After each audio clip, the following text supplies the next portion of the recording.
right through here. Railroad would drop off people at this train depot, and they'd head right down to the river, turn left, drop off all the grain, drop off coal. They had a boiler down there to use coal to produce the steam. Had the hammer mill down there to crunch the grain up to make the mash. Drop the people off here that Albert Blanton invited. And he always had these lavish parties. I mean, 2 or 3 times a week.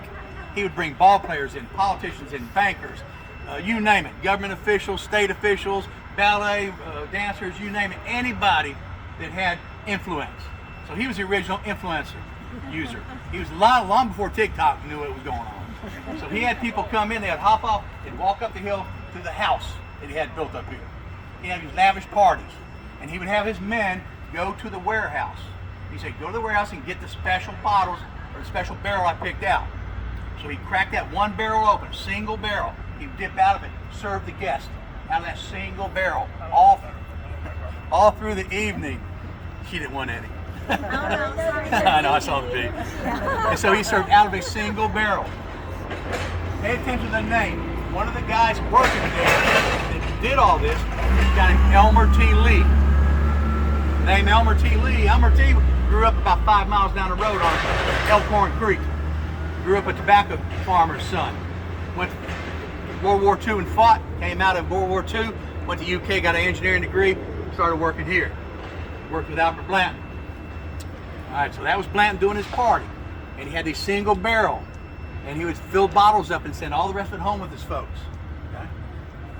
Flash forward now. Elmer T. is now in charge. Remember, Blanton took over during Prohibition, tough times. Elmer T. took over during the bourbon lull. There was about a 25-30 year period where Americans stopped drinking bourbon. I was a fraternity boy at EKU. You would think that in 1978, 82, you would think I would have been a bourbon drinker. No, we were drinking Zima, Mad Dog, Boone's Farm, Limoncello. We were drinking Seagram's wine coolers, bad tequila, flavored vodka, junk. Yeah, I remember We flavored weren't drinking vodka. bourbon. Nobody was. Bourbon distilleries, whiskey distilleries were closing left and right. We were down to 50 employees here. We were on the verge. Well, Elmer T. said, I got to do something. So he remembered Albert Blanton's single barrel parties. So he said, I'm going to release a single barrel. 1984. Everybody said, you're crazy. He did it, named it after Albert Blanton, and called it Blanton's. He took off, helped save the distillery. Then Elmer T. retired in 85. Became the very first single barrel bourbon. Now everybody does it. Okay? So single barrel means that's all they made Just from that one barrel. for that. It means we can take a barrel, we dump it out, we have 200 bottles, give or take, out of that barrel. No other barrels are combined. Oh, So usually they're all combined. Yeah, so when you buy a bottle of Blanton's, it's only from a single barrel. If you buy a bottle of Eagle Rare, it's from maybe 400 barrels that were dumped together. It's called a large batch. Oh, Okay? oh. Most bourbon comes from large batches.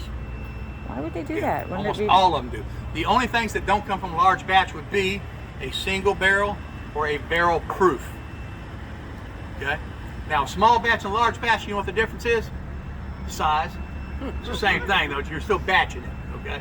But a single barrel comes from one barrel, and a barrel proof comes from that one barrel. Barrel proof means that it comes out of the barrel, whatever it is, they add no water to it. If it's 130 proof, it's 130. Okay? So if you take mash bill 1, 10 years old, it's probably about 130 proof. But we add water to it, proof it down to 90, and we call it Eagle Rare. Okay? So that's the proof, Matt Good Proofs. So who did this guy invite to his parties then? The most recent guy? Who? Like anybody we know? Elmer Like, T? Oh, yeah. no. To get it going again, I mean.